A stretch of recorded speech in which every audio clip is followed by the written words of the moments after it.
अस्मत्कुरुसमारम्भां यतिशेखरमध्यमां लक्ष्मीवल्लभपर्यन्तां वन्दे गुरुपरम्पराम् ஆழ்வார்கள் வாழி அருளிச் செயல் வாழி தாழ்வாதுமில் குறவர்தாம் வாழி ஏழ்பாறுமுய்ய அவர்களுரைத்தவைகள்தாம் வாழி செய்யமறை தன்னுடனே சேர்ந்து அகலகில்லே நிறையுமென் அலர்மேல் மங்கை உரை மார்பா நிகரில் புகழாய் உலகம் உன்னுடையா என்னையாழ்வானே நிகரிலமரர் முனிக்கணங்கள் விரும்பும் திருவேங்கடத்தானே புகழொன் இல்லாவடியேன் உன்னடிக்கீழ் அமர்ந்து புகுந்தேனே அகில புவன ஜன்மஸ்தேம பங்காதிலீலே வினத விவிதபூத உராதரக்ஷைகதீக்ஷே ஸ்ருதிசிரசி விதீப்தே பிரம்மணி ஸ்ரீனிவாசே பவது மம பரஸ்மின் ஷேமுழி பக்திரூபா श्रीमान् वेंकटनाथार्य कवितार्किककेसरी वेदान्ताचार्यवर्यो मे सन्निधत्तां सदा हृदि பற்பல திவ்யதேசங்களிலே எழுந்தருளுள்ள எம்பெருமான்களை எல்லாம் தம்முடைய அற்புதமான ஸ்தோத்திரங்களாலே மங்களாசாசனம் செய்கின்ற வேதாந்த தேசிகன் தம்முடைய திருவுள்ளத்திற்கு மிகவும் உகந்த எம்பெருமானான தேவநாயகன் திருவகேந்திரபுரத்திலே எழுந்தருளியுள்ளவன் அவனுடைய பெருமையை குறித்து 2 ஸ்தோத்திரங்களை அருளி செய்தார். அதிலே ஒரு ஸ்தோத்திரம் சம்ஸ்கிருதத்திலேயும் மற்றொரு ஸ்தோத்திரம் பிராகிருத பாஷையிலேயும் அருளி செய்யப்பட்டது. அப்படி பிராகிருத பாஷையிலே அருளி செய்யப்பட்ட ஸ்தோத்திரம்தான் அச்சுத சதகம் என்கிற ஸ்தோத்திரம். இதிலே பகவானுடைய அந்த பெருமை பரத்துவம் அதை பலவாறு வர்ணித்து கொண்டு வருகிறார். அதிலே இப்பொழுது 18வது ஸ்லோகம். இந்த ஸ்லோகத்திலே என்ன தெரிவிக்கிறார்? அந்த எம்பெருமான் எப்பொழுதும் உள்ளவன், அவ்யயன், அழிவே இல்லாதவன், எல்லா காலத்திலும் இருப்பவன் என்று அவனுடைய பெருமையை சொல்லுகிறார். எல்லா காலத்திலும் இருப்பவன் என்று எப்படி தெரிந்து கொள்வது என்பதற்கு ஒரு காரணத்தையும் இந்த ஸ்லோகத்திலே மிக அழகாக காட்டுகிறார் வேதாந்த தேசிகன்.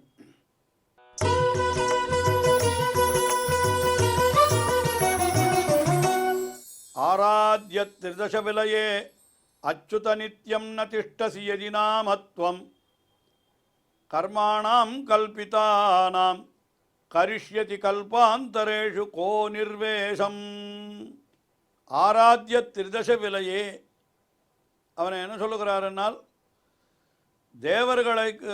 தேவர்களாலே பூஜிக்கப்படுபவனவன். அதாவது இவன் தேவர்களாலே பூஜிக்கப்படுபவன். ஆனால் இங்கே என்ன சொல்லுகிறார்? திரிதச விலையே, ஆராத்ய திரிதச விலையே. தேவர்களையும் பல பேர் ஆராதிக்கிறார்கள். இல்லை, பல தேவதைகளை பல பேர் பலவிதமாக ஆராதிப்பது உண்டல்லவா? அவரவர் தம தம அறிவறி வகை வகை அவரவர் இறையவர் என அடியடைவர்கள் என்று ஆழ்வார் தெரிவித்தார் போலே. அதற்கு மூலம் என்ன? பகவத்கீதையிலே கண்ணபிரான் தெரிவித்திருக்கான். யோயோ யாம் யாம் தனும் பக்தா ஸ்ரத்தையா அர்ச்சித்துமிச்சதி தஸ்ய தஸ்ய அச்சலாம் ஸ்ரத்தாம் தாமேவ விததாம்யஹம் என்று அவரவர்களுக்கு அந்தந்த தேவதைகளிடத்துல நானே பக்தி ஒரு உறுதிப்பாட்டை கொடுக்கிறேன்னு சொல்கிறான் பகவான். உலகத்தில் பல பேர் பலவிதமான தெய்வங்களை ஆராதித்து பலவிதமான பலன்களை எல்லாம் பெறுகிறார்கள். அது உலகத்தில் இயற்கை தான். அதைத்தான் சொல்கிற ஆராத்ய. அப்படி ஆராதிக்கப்படுகின்ற திருதசாக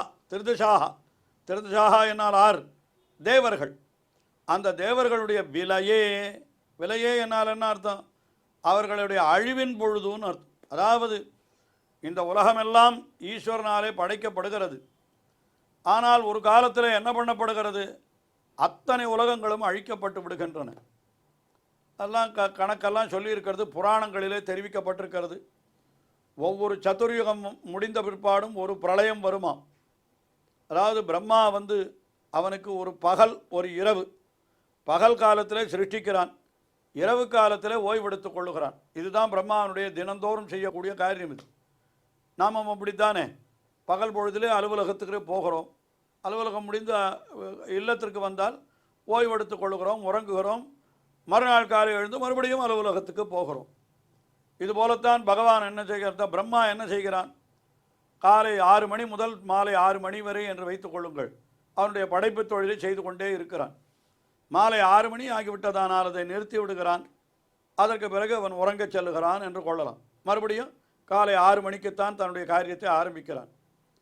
இந்த காலை 6 மணி முதல் மாலை 6 மணி வரை என்று சொன்னோமே, அது பிரம்மாவுக்கு எத்தனை காலம், அது பிரம்மாவுடைய காலம். அது எப்படிப்பட்டதுன்னா நம்முடைய காலத்தை போல 10 மடங்கு, பல மடங்கு. அதாவது எப்படின்னா அது பெரிய கணக்கெல்லாம் சொல்லியிருக்கிறது புராணங்களில். நம்முடைய ஒரு வருடம் என்கிறது தேவர்களுக்கு ஒரு நாளாம்.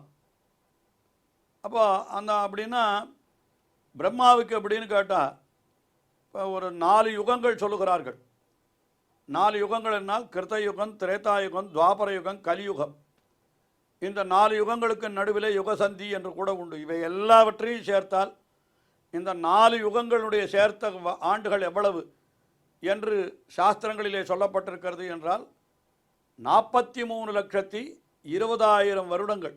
நம்முடைய கணக்கில் அதை அப்படியே நாம் தேவர்களுடைய கணக்கில் போட்டால் 12,000 வருடங்கள் என்று வரும். அதனால் நம்முடைய கணக்கில் 43,20,000 வருடங்கள். இந்த நம்முடைய 43,20,000 வருடங்கள் என்கிறது பிரம்மாவுக்கு ஒரு பகல். அதுபோல் இன்னொரு 43,20,000 வருடங்கள் பிரம்மாவுக்கு ஒரு இரவு. இது ரெண்டும் சேர்ந்தால் அப்போது அது கூட இல்லை, இது போல் 1000 சதுர்யுகங்கள் சேர்ந்தால் பிரம்மாவுக்கு ஒரு பகல். ஒரு சதுர்யுகம் இல்லை, 1000 சதுர்யுகங்கள் சேர்ந்தால் பிரம்மாவுக்கு ஒரு பகல். அதுபோல் அதாவது 43,20,000 இன்டு 1000னு போடணும். அதுதான் பிரம்மாவுக்கு ஒரு பகல். அதுக்கு மேலே அதுபோல் இன்னொரு காலம் இரவு என்று பார்த்தால் இதுதான் பிரம்மாவுக்கு ஒரு நாள்.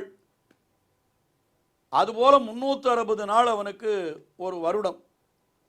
அதுபோல் அவனுக்கு 100 வருடம் ஆயுள் என்று இப்படியெல்லாம் சொல்லப்பட்டிருக்கிறது.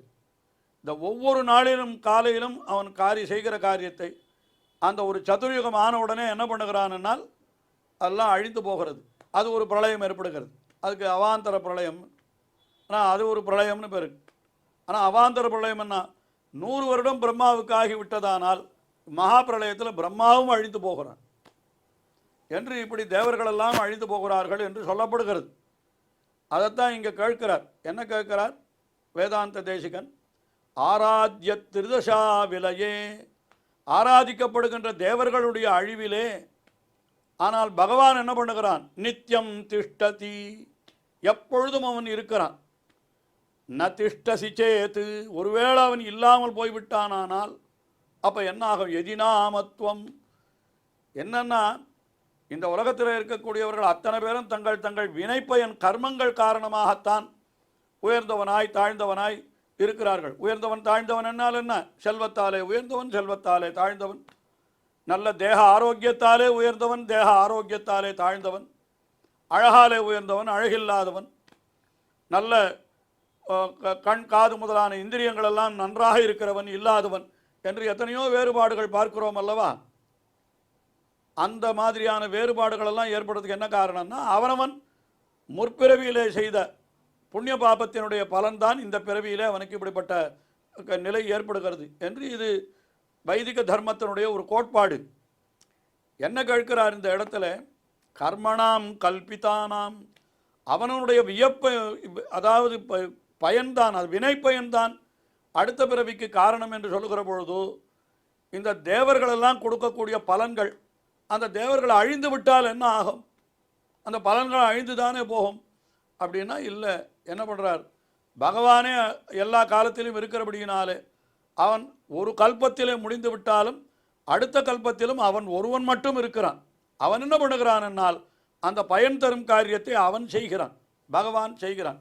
இல்லைன்னா என்ன? அதுதான் இங்கே கேள்வியாக கேட்கிறார் இந்த ஸ்லோகத்தில்.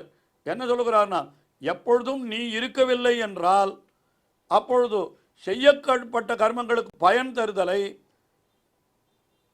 கல்பாந்தரேஷு, பின்னால் அழிந்து இவர்கள் தேவர்களெல்லாம் அழிந்து போன கல்பத்திற்கு அடுத்த கல்பத்தில் வருவனுக்கு யார் பலன் கொடுப்பா என்னால் பகவான் நினைவில் வைத்துக்கொண்டு பலன் கொடுக்கிறான். அதனால் பகவான்கிறவன் எல்லா காலத்திலும் இருக்கிறவன், மற்றவர்கள் தான் அழிந்து விடுகிறார்கள் என்கிற அர்த்தத்தை இந்த இடத்துல சொல்லுகிறார் இந்த 18வது ஸ்லோகத்தில். அடுத்தபடியாக 19வது ஸ்லோகத்தில் என்ன தெரிவிக்கிறார்? இப்படி அனைத்து பலன்களையும் தருபவன் பகவான் தான். அவனோடு பிராட்டி எப்பொழுதும் கூடியே இருக்கிறாள். அது என்ன அர்த்தம்? அவளும் பலன் தருகிறாள். எப்படி தருகிறாள்? புருஷகாரம் பண்ணி அவனை பலன் கொடுக்கும்படி செய்கிறாள். வேரி மாறாத பூமேல் இருப்பாள் வினை தீர்க்குமே என்று ஆழ்வார்களும் அருளி செய்கிறார்கள். ஆயினால என்ன அர்த்தம் இங்கே சொல்லப்படுகிறது என்றால், இந்த திவ்ய தம்பதிகள் பெருமானும் பிராட்டியுமாக இருந்து கொண்டு அவர்கள்தான் எல்லாருக்கும் எல்லா பலன்களையும் கொடுக்கிறார்கள் என்று அந்த அர்த்தத்தை தெரிவிக்கிறார்.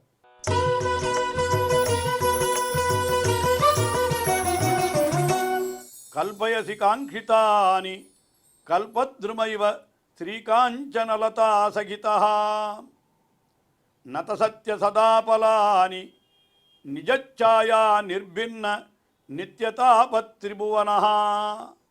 கல்பயசி காங்கிதானி, அவரவர்கள் விரும்புமவற்றை அவரவர்களுக்கு நீ கொடுக்கிறாய். கொடுக்கிற பொழுது எப்படி கொடுக்கிறாய் என்னால், கல்பத்ருமைவ ஸ்ரீகாஞ்சன லதா சகிதா. கல்பத்ருமம், கற்பக மரம் என்று ஒன்று உண்டாம் தேவலோகத்தில். அது என்ன பண்ணும்? யார் யார் போய் என்னென்ன வேணும்னு கேட்கிறாளோ அவர்கள் அத்தனை பேருக்கும் அத்தனையும் கொடுக்கிறது இந்த கற்பக மரம். இந்த கற்பக மரம் தான் எல்லாவற்றையும் கொடுக்கக்கூடிய மரம் என்று சொல்லி வைத்திருக்கிறார்கள். வேண்டியவர்கள் வேண்டியவற்றையெல்லாம் கொடுக்கக்கூடியது கற்பக மரம்.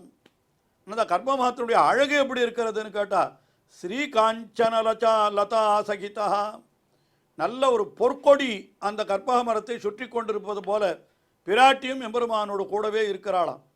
காஞ்சனலதா என்று சொல்வார். ஹேமலதா, காஞ்சனலதா என்னெல்லாம் ஒரே பொற்கொடி என்று தான் அதற்கு பொருள். மரம் என்கிறது ஒரு புருஷனைப் போலேயும், பெண்ணானவள் என்ன அந்த மரத்தை சுற்றி படர்கின்ற கொடி போலேயும் இப்படி வர்ணிப்பது கவியினுடைய ஒரு மரபது. கவிகளெல்லாம் அப்படி சொல்லியிருக்கிறார்கள். இங்கே எம்பெருமானை கற்பக மரமாகவும் ஸ்ரீமகாலட்சுமியை அந்த கற்பக மரத்திலே படர்ந்திருக்கக்கூடிய கொடியாகவும் சொல்லுகிறார். அதனால் காஞ்சனலதா சகிதா கல்பத்ரும இவ, அந்த தன்மேலே படர்ந்திருக்கிற பொற்கொடியை உடைய கற்பக மரம் போன்றவனான எம்பெருமான் அவன்தான் கொடுக்கிறான். சரி, பிராட்டியோடு சேர்ந்து கொடுக்கிறான் என்று சொன்னாலும் என்ன அர்த்தம் கொள்ளுகிறோம் நாம்? பிராட்டி புருஷகாரம் பண்ண இவனுக்கு நீ கொடுக்கலாம் என்று பிராட்டி சொல்ல, எவ்வளவு பாபம் பண்ணினவன் இருந்தாலும் பாபத்தை எல்லாம் கருத்திலே கொள்ளாதே என்று நமக்காக பரிந்து பேசி நமக்கு பிராட்டி எம்பெருமானிடத்தில் புருஷகாரம் பண்ணுகிறாள். அதனால எம்பெருமான் கொடுக்கிறான். அதனால் இங்கே என்ன சொல்கிறார்? அவரவர்கள் வேண்டுகிற பலனை பிராட்டியோடு கூடின எம்பெருமான் அவரவர்களுக்கு கொடுக்கிறான் என்று சொல்கிறார்.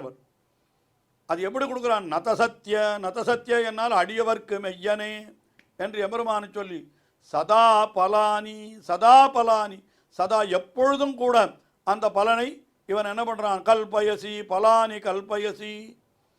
அவன் இன்னும் எப்படி இருக்கிறான் என்று கேட்டால், அவன் எப்படி இருக்கிறான்? நிஜச்சாயா நிர்பின்ன நித்யதாபத் திரிபுவனஹா. 3 உலகங்களுக்கும் அவன் எப்படிப்பட்டவன்? உள்ள அந்த தாபங்களை எல்லாம் போக்குகக்கூடியவனாய் இருக்கிறான். கற்பக மரம் என்ன பண்ணும்? அதன் அடியில் இருப்பவர்களுக்கு நிழல் தரும். அந்த நிழலாலே என்ன ஆகும்? அவனுக்கு ஏற்பட்ட அந்த தாபமெல்லாம் நீங்கும். கற்பக மரத்துக்கும் எம்பெருமானுக்கும் ஒத்துமை பல விதத்தில் உண்டு அல்லவா? அதை அப்படியே தெரிவிக்கிறார். என்ன தெரிவிக்கிறார்? அந்த கற்பக மரம் நிழல் தந்து ஒரு மரத்தினடியிலே போய் நின்றோமானால் அந்த வெயிலிலே தகிக்கிற தகிப்பெல்லாம் நமக்கு குறைகிறது அல்லவா? அதுபோல எம்பெருமான் அவன் எப்படிப்பட்டவன்? வாசுதேவ தருச்சாயா என்று சொல்லப்பட்டபடி வாசுதேவனாகிற ஒரு மரம் அது பகவான். அவனிடத்துல போய் அந்த மரத்தடியிலே நாம் போய் ஒதுங்கினோமானால் நமக்கு என்ன நீங்குகிறது? இந்த உலகத்து துன்பங்களாகிற வெப்பம் அனைத்தும் நம்மை விட்டு நீங்கி விடுகிறது. அதைத்தான் நிஜச்சாயா நிர்பின்ன நித்திய தாபத் திரிபுவன். மூலகங்களுக்கும் உண்டான தாபம், அந்த வெம்மை, உலக வாழ்க்கையினாலே ஏற்படக்கூடிய கொடுமை, அதை என்ன பண்ணுகிறான்? போக்கி விடுகிறான். அப்படிப்பட்டவன் என்றோ எம்பெருமான். அப்படி போக்கி அவரவர்கள் வேண்டிய பலனையும் கொடுக்கிறான் பிராட்டியோடு கூடினவனாக என்று இந்த ஸ்லோகத்திலே அவனுடைய பெருமையை அனுபவிக்கிறார். இன்னும் அவனுடைய பெருமைகள் பலவாறு தெரிவிக்கப்பட போகின்றன. தொடர்ந்து அனுபவிப்போம். ஸ்ரீயக்காந்தாய கல்யாண நிதையேர்த்தினாம் ஸ்ரீவேங்கடநிவாசாய ஸ்ரீனிவாசாய மங்களம். ஸ்ரீமத் சுந்தரஜாமாதிர் முனிமானசவாசினி சர்வலோகநிவாசாய ஸ்ரீனிவாசாய மங்களம்.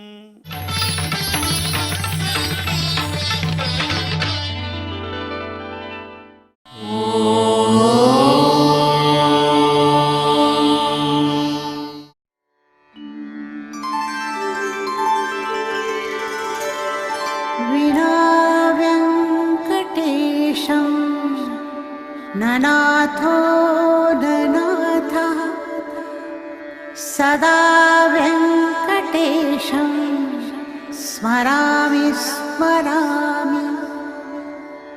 हरे वेङ्कटेश प्रसीद प्रसीद. प्रियं वेङ्कटेश प्रयच्छ प्रयच्छ.